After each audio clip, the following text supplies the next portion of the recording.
Spoiler alert, do not watch this video if you are yet to finish God of War. As the brothers worked to forge the mighty hammer Mjolnir, 3 times did a menacing gadfly bite Brock in an attempt to derail him from their purpose. The 3rd bite was to his eye, and, blinded by his own blood, Brock momentarily missed the rhythmic flip of his tongs as Sindri hammered. It was enough to deform their careful design. Thereafter, the handle of Mjolnir was foreshortened, a defect never forgiven, but over time forgotten, by the arrogant Aesir gods who received this epic gift. Can I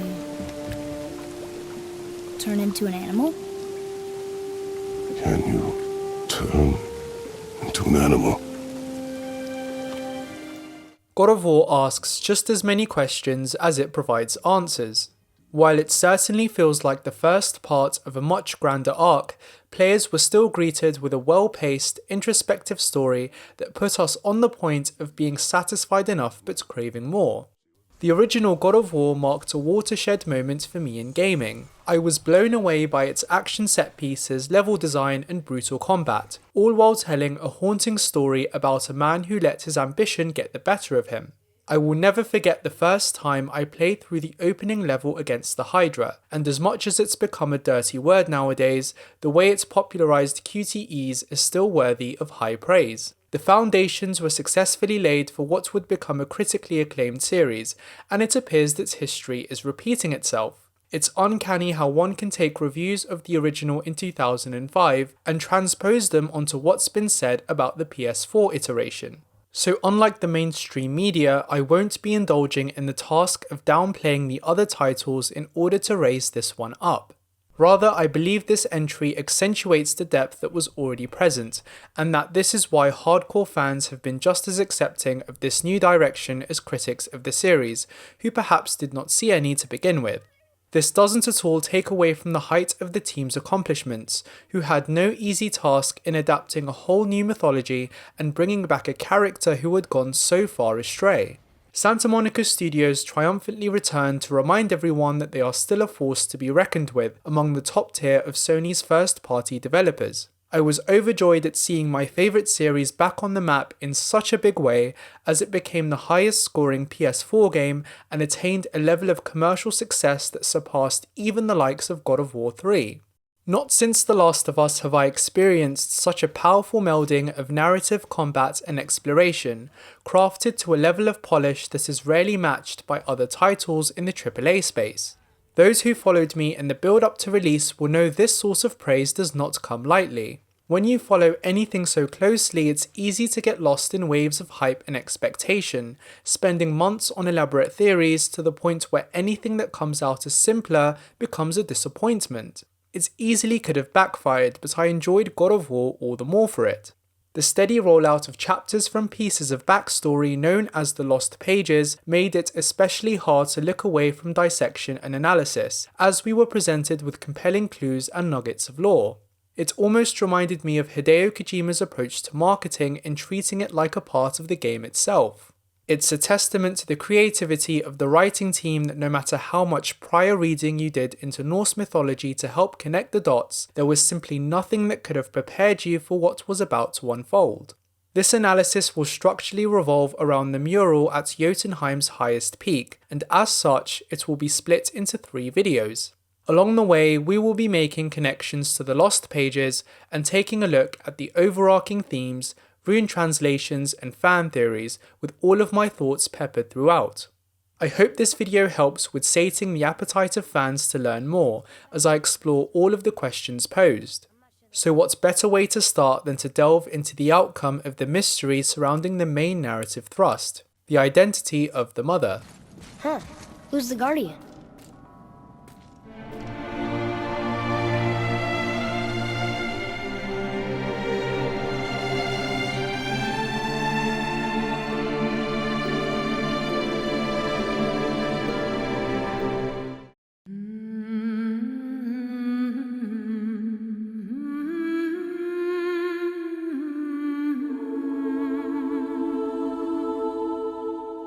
The name Faye had always paved the way for 3 potential races.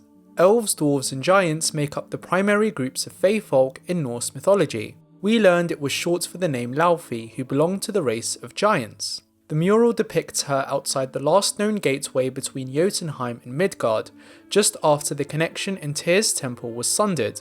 A tapestry in Tyr's temple reveals that Faye helped him sever the rainbow bridge that made travel between the two realms possible for everyone else. According to Freya, the Jotunheim tower disappeared over 100 winters ago, and the giants vanished from Midgard shortly afterwards. The event painted before us therefore took place over 100 years before the events of this game. Faye is seen arguing with a council of giants. They did not part ways on the best of terms, and it's clear that she was exiled. Interestingly, the novelization revealed that Laufey only agreed to call her son Atreus because she wanted to hide him from the giants. The runes near the top say too many Jotnar have died. Midgard lies a wasteland, only 2 are left behind. Thor and his hammer Mjolnir were responsible for thinning their numbers down to near extinction, and the 2 giants that remained were Faye and the Midgard serpent. This is congruent with what has been documented in primary sources of Norse literature as well. No one slayed more giants than Thor. Midgard was left devastated by the Second Great War between the Aesir and the Vanir, which lasted for at least 30 years if not longer. The runes to the lower right of Faye read Steadfast Guardian. She would stay in Midgard to protect people from the Aesir, and the Holdra brothers made the Leviathan axe for Faye to counter their power. The maker of the retractable shield Kratos inherits from her may be unknown, but we can at least see why it is called the Guardian Shield. She must have changed her name to Faye when she settled down with Kratos in order to protect her family from her real identity. The Aesir were well aware that Laufey was a giantess warrior. Faye embodied the giants' hope that they could eventually return to a better world with good gods. They must have given up on the current factions of gods growing good, because the plan was to wait in Jotunheim until Ragnarok. Doom befalling the indestructible is of course referring to the death of Balder. This may have driven her desire to set events in motion that would expedite the coming of Ragnarok by around 100 years. Faye's request that Kratos chop down marked trees broke the protection stave she created, and lures the Aesir right to his doorstep, bringing about the death of Balder and the onset of Fimbulwinter. It was Groa's vision that revealed the Fimbulwinter would last for exactly 3 years before Ragnarok. Mimir remarks that Ragnarok is still supposed to be a long time away, and the chapters of the Lost Pages left the same impression. The original prophecy came from a powerful seer called Groa, and like Faye, she was also a giant.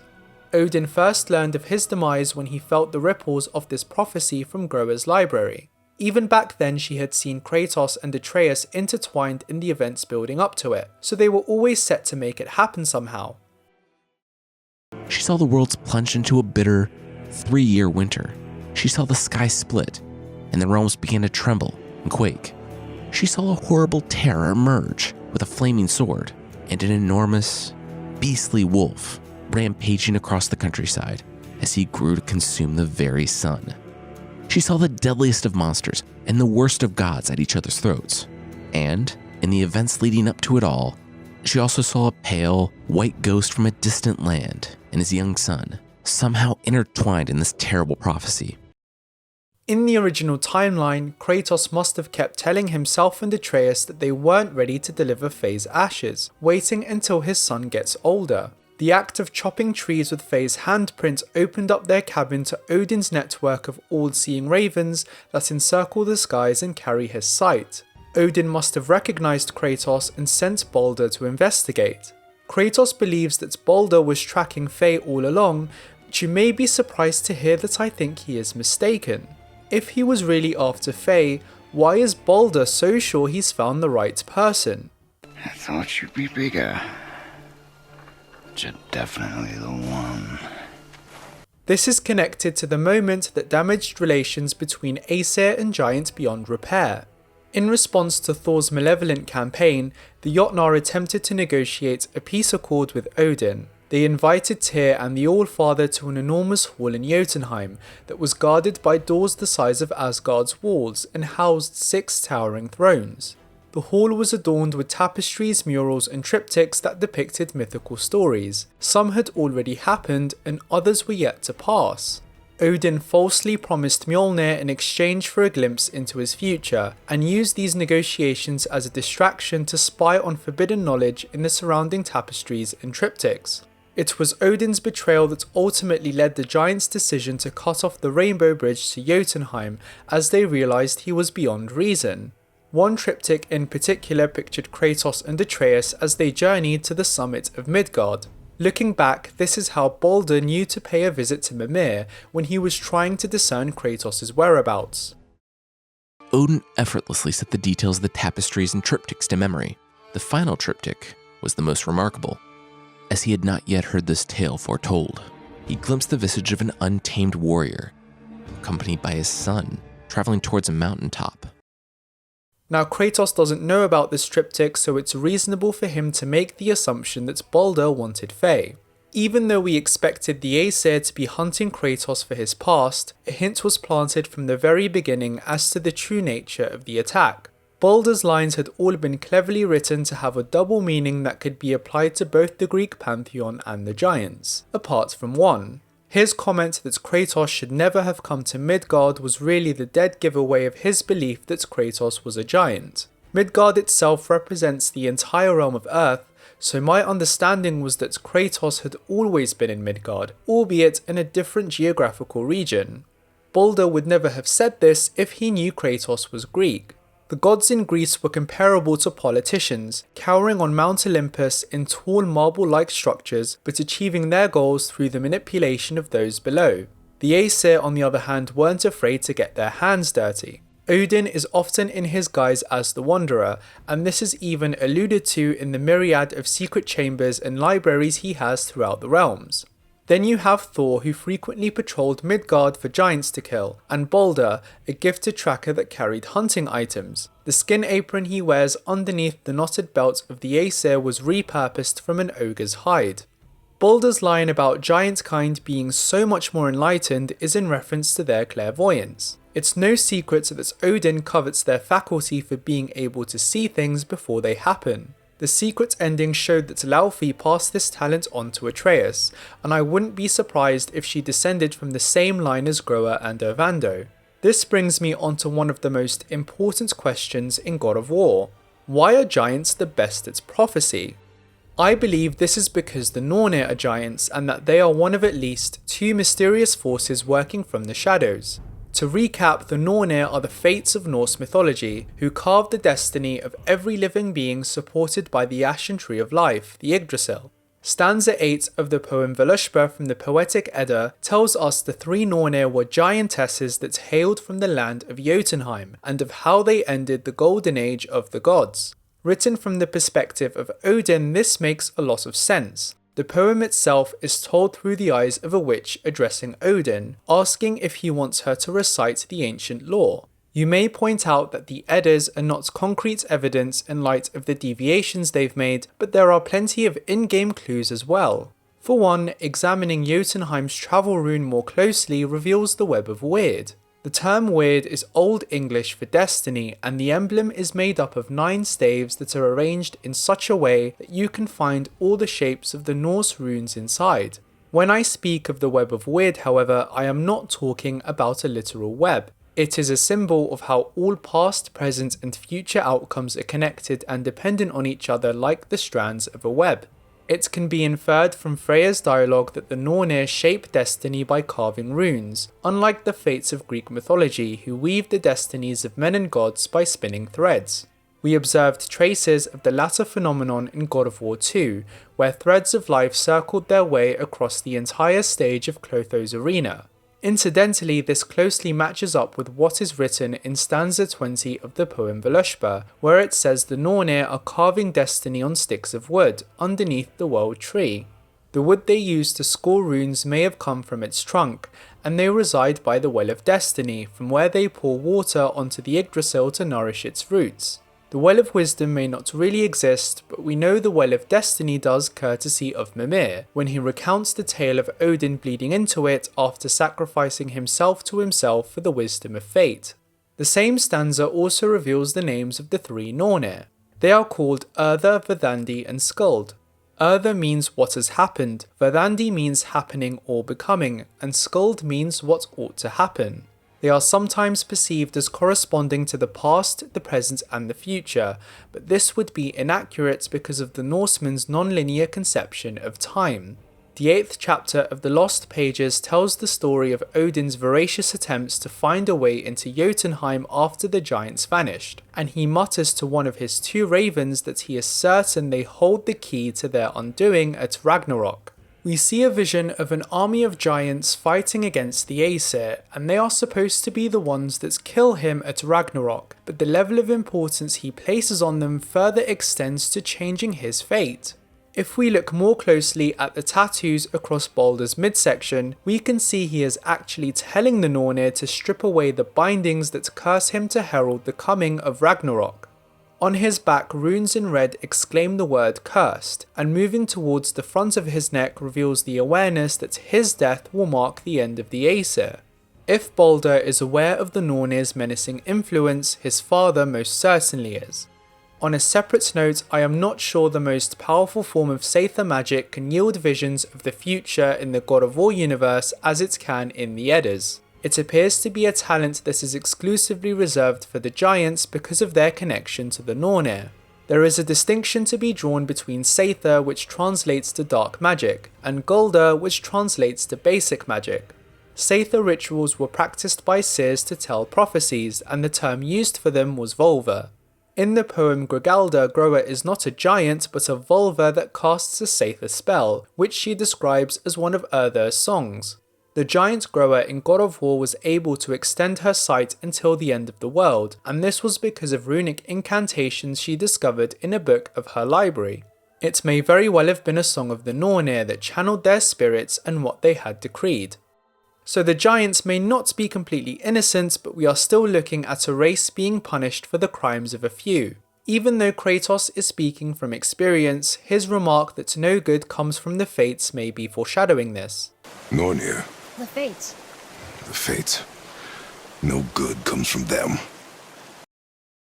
We can tell from the giants' gift of foresight that a logic is being applied to their deviations from Norse myth. But there is also a fascinating narrative reason for doing so, which we will explore much later on. Despite the Aesir being so prejudiced towards the giants, I do not think they are the ones responsible for the death of the remaining Jotnar. Odin would not be so desperately trying to find Jotunheim if they were, nor would he visit Mimir every day to torture him for the secret rune that could open the last remaining gateway. If it wasn't the Aesir, who or what then wiped out the giants? While it's possible for them to die of old age as the giant king Bergelmir did, this was made out to be an exception and the giants would have been able to see it coming.